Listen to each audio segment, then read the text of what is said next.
daghan kaayong naglagot sa kuha nga kanang ako daw silang gihilabtan, kay ako daw silang gidaot.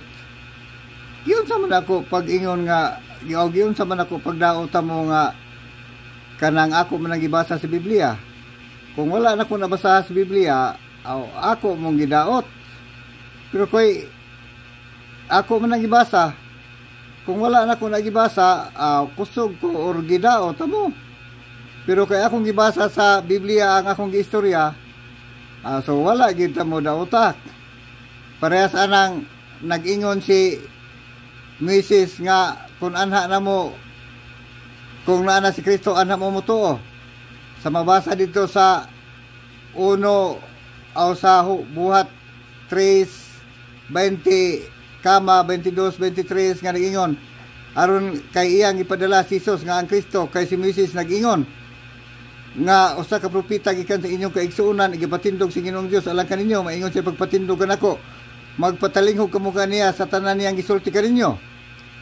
So si Mrs. na nag-ingon nga kung ana si Kristo adto mo tuo niya.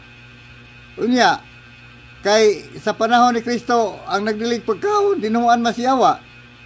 Sa mabasa sa 1 Timoteo 4:1-4, unya ako dito mong gidaot, wala.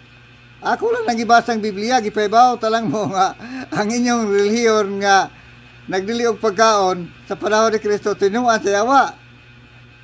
Nga kanang inyong relihiyon nga Seventh-day Adventist kay nagdili man ipakaon ng baboy, nagdili og pagkaon. So tinuan sa yawa, unya moingon dayon mo nga kanang moingon dayon mo nga wa man magdili og pagkaon ang Seventh-day Adventist. Agwa magdili og pagkaon, mukaon di magbaboy. Unya kay dili man mo mukaog baboy, kay sige mo magpanudlo. So ayaw na lang magpangilad. Nga nagdili gid mo pagkaon. Unya kay nagdili pagkaon sa panahon ni Kristo, tinuan masyawa.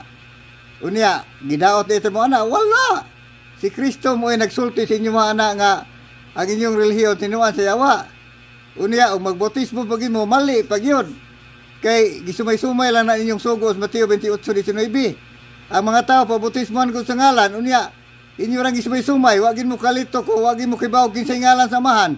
Pabautismoan ko sa ngalan samahan sa anak ug sa Espiritu Santo dito sa Mateo 28:19 nga sugo. Unya inyo rang gisumay-sumay, wa mo kibaw kinsay ngalan samahan. So but-buton di ay mo.